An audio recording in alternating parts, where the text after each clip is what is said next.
Join ராயின் பெற்றோர் மீதான கவனக்குறைவு குற்றச்சாட்டு பலவீனமானதல்ல, நீதிபதி தீர்ப்பு.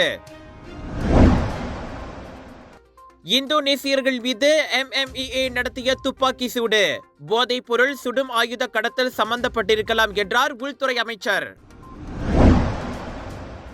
ஜோஹோரில் கருத்து வேறுபாடு காரணமாக மனைவியின் காருக்கு தீ வைத்த கணவர். லாரி விபத்தை தொடர்ந்து சுங்காய் பர்னாம் ஆற்றில் எண்ணெய் கசிவு அறிகுறி இல்லை. டிரம்பின் வர்த்தக போரை தொடர்ந்து முக்கிய நாணயங்களுக்கு எதிராக அமெரிக்க டாலர் வலுவடைந்தது.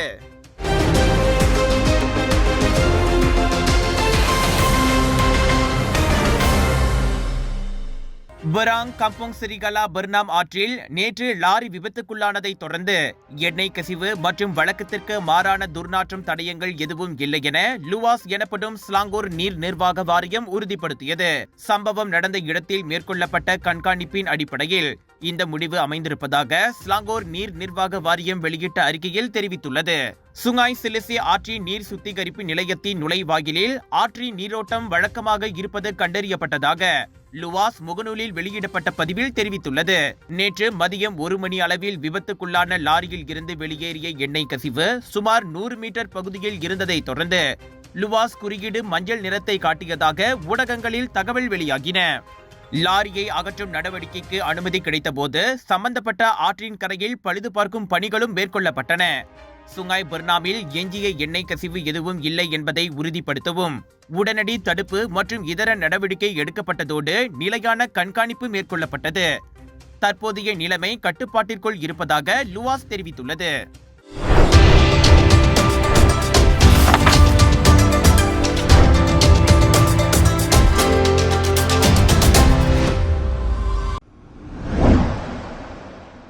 ஜனவரி 24ஆம் தேதி MMEA எனப்படும் மலேசிய கடல் அமலாக்கத்துறை அதிகாரிகளால் 5 இந்தோனேசியர்கள் சுடப்பட்ட சம்பவம் போதைப்பொருள் மற்றும் சுடு ஆயுத கடத்தலை உட்படுத்தியிருக்கக்கூடும். உள்துறை அமைச்சர் டத்தோஸ்ரீ சைஃபுடின் நசுத்யோன் இஸ்மாயில் அதனை கோடி காட்டியுள்ளார். அந்த 5 இந்தோனேசியர்களும் முறையான பயண பத்திரம் இல்லாதவர்கள். கள்ளக்குடியேறிகளை கடத்தி வரும் ஓர் ஆடவரை தொடக்கக்கட்ட விசாரணையின் போது போலீஸ் கைது செய்ததையும் அமைச்சர் சுட்டிக்காட்டினார். பழைய சம்பவங்களில் இதுபோன்று நிகழ்ந்திருப்பதால் போதைப் பொருள் மற்றும் ஆயுத கடத்தல் சாத்தியத்தை மறுப்பதற்கில்லை என சைஃபுடின் கூறினார். அதே சமயம் நியாயமான விசாரணையை உறுதி செய்ய துப்பாக்கி சூட்டில் ஈடுபட்ட MMEA அதிகாரிகளும் 1960ஆம் ஆண்டு சுடும் ஆயுதங்கள் சட்டத்தின் கீழ் விசாரிக்கப்படுகின்றனர். விசாரணை முடியும் வரை அவர்கள் விடுப்பில் செல்லவும் உத்தரவிடப்பட்டுள்ளனர் என்றார் அவர்.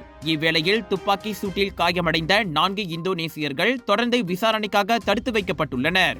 அவர்களின் சகா சம்பவத்தன்று கொல்லப்பட்டார். மலேசியாவில் இருந்து சட்டவிரோதமாக வெளியேற முயன்றபோது தஞ்சோங்ரு கரையோர பகுதியில் அவர்கள் சுடப்பட்டனர்.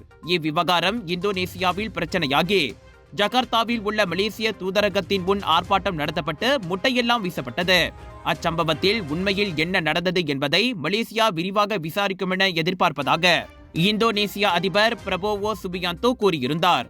மலேசியா வெளிப்படையாக விசாரணை நடத்தி இங்குள்ள இந்தோனேசிய தூதரகத்திடம் அறிக்கை தரும் என பிரதமர் டத்தோஸ்ரீ அன்வார் இப்ராஹிமும் உத்தரவாதம் அளித்திருந்தார்.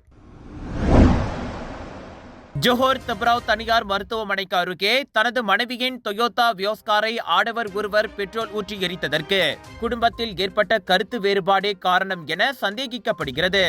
90,000 ரிங்கெட் இழப்புக்கு உள்ளான அந்த பெண்ணின் காருக்கு அவரது கணவரே துரோக செயலை புரிந்ததாக தென் ஜோஹர் பாரு மாவட்ட போலீஸ் தலைவர் துணை கமிஷனர் ராவ் ஸ்லமார் தெரிவித்தார்.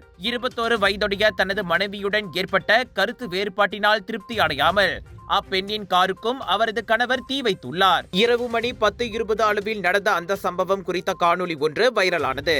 டொயோட்டா வெல்ஃபயர் வாகனத்தில் வந்த அந்த சந்தேக பேர்வழி இதர 2 பெண்கள் மற்றும் ஆடவர் ஒருவருடன் தனது மனைவி ஏறி வந்த காரை தடுத்து நிறுத்தி அதற்கு பெட்ரோல் ஊற்றி தீ வைத்துவிட்டு சம்பவம் நடந்த இடத்தில் இருந்து டொயோட்டா வெல்ஃபயர் வாகனத்தில் தப்பியோடினார் என இன்று வெளியிட்ட அறிக்கை ஒன்றை ராவ் ஸ்லமார் தெரிவித்தார். தனது கார் 80 விழுக்காடு தீக்கிரையானதை தொடர்ந்து சம்பந்தப்பட்ட அந்த பெண் மஜிடி போலீஸ் நிலையத்தில் புகார் செய்துள்ளார். தண்டனை சட்டத்தின் 435வது விதியின் கீழ் இது குறித்து விசாரணை நடத்தப்பட்டு வருவதோடு தலைமறைவான அந்த ஆடவரை போலீசார் தீவிரமாக தேடி வருகின்றனர். எங்க வீட்ல எல்லாரும் தினமும் காலையில ரெயின் ஆயில் வெர்ஜின் கோகனட் ஆயில குடிக்கிறோம். நீங்களும் தினமும் ரெயின் ஆயில் வெர்ஜின் கோகனட் ஆயில குடிங்க. எப்பவுமே புத்துணர்ச்சியோட இருங்க. ஒவ்வொரு பொழுதும் ரெயின் ஆயிலுடன் தொடங்குங்கள்.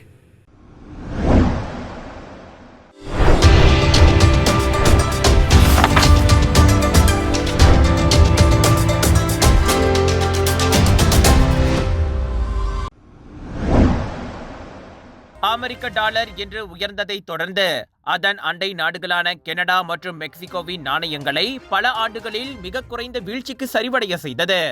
அமெரிக்க அதிபர் டொனால்ட் ட்ரம்ப் கடுமையான வரியை உயர்த்தி வர்த்தக போரை தொடங்கியதை தொடர்ந்து சீனாவின் யுவான் வர்த்தகத்தில் வரலாறு காணாத அளவுக்கு சரிந்தது. அமெரிக்க டாலரின் ஆதாயங்கள் பரந்த அளவில் இருந்தன. யூரோவும் 2 ஆண்டுகளுக்கும் மேலாக மிக குறைந்த அளவிற்கு வீழ்ச்சி அடைந்தது மற்றும் பொதுவாக பாதுகாப்பான புகலிடமாக செயல்படும் சுவிஸ் பிராங்க் மே மாதத்தில் இருந்து அதன் பலவீனமான நிலைக்கு சரிந்தது. அமெரிக்காவின் முக்கிய வர்த்தக பங்காளியான கனடா மற்றும் மெக்சிகோ உடனடியாக பதிலளித்தன. அதே வேளையில் உலக வர்த்தக அமைப்பிற்கு ட்ரம்பின் வரி விதிப்புக்கு சவால் விடுவதாக சீனா தெரிவித்துள்ளது.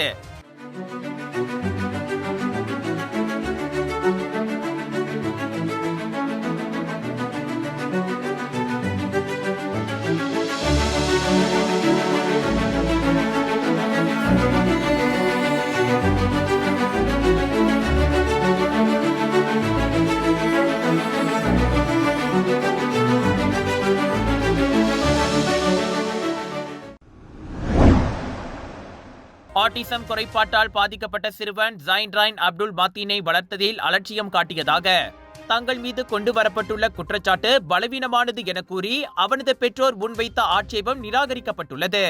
மகனின் படுகொலையில் தாங்கள் என்ன தவறு செய்தோம் என்பது குற்றச்சாட்டில் விளக்கப்படவில்லை. எனவே அதனை நிராகரிக்க வேண்டும் என அத்தம்பதியர் நீதிமன்றத்திடம் கோரியிருந்தனர். எனினும் குற்றச்சாட்டில் எந்த குறைகளும் இல்லை, அனைத்தும் குற்றவியல் நடைமுறை சட்ட பிரிவுகளை பின்பற்றியே இருப்பதாக புத்தாலிங்ஜயா செஷன்ஸ் நீதிமன்றம் இன்று தீர்ப்பளித்தது. தற்காப்பு வாதம் புரிய முடியாத அளவுக்கு குற்றச்சாட்டு அப்படியொன்றும் அத்தம்பதிக்கு பாதகமாக இல்லை என நீதிபதி சுட்டிக்காட்டினார். எனவே இன்று பிற்பகல் 2 மணிக்கே அவ்வழக்கின் விசாரணை தொடங்கலாம் என்றார் அவர். ஜாயின் ராயனுக்கு உடல் ரீதியாக காயம் ஏற்படக்கூடிய அளவுக்கு அவனை பாதுகாப்பதில் அலட்சியம் காட்டியதாக கொண்டு வரப்பட்ட குற்றச்சாட்டை கடந்த ஆண்டு ஜூன் 13ஆம் தேதி ஜாயிம் இக்வான் ஜஹாரியும் அவரின் மனைவி இஸ்மானிரா அப்துல் மனாஃபும் மறுத்து விசாரணை கோரினர். இந்நிலையில் தங்களுக்கு எதிரான குற்றச்சாட்டு பலவீனமாக இருப்பதாக அறிவித்து தங்களை வழக்கில் இருந்து விடுவிக்க வேண்டும் என ஜனவரி 21ஆம் தேதி அவர்கள் நீதிமன்றத்திடம் விண்ணப்பித்திருந்தனர். 2023 டிசம்பர் 5ஆம் தேதி காணாமல் போன ஜாயின் ராயன் மறுநாள் டமான்சாரா டாமையில் உள்ள கிடாமான் அடுக்குமாடி குடியிருப்பு அருகே கால்வாயில் சடலமாக மீட்கப்பட்டான்.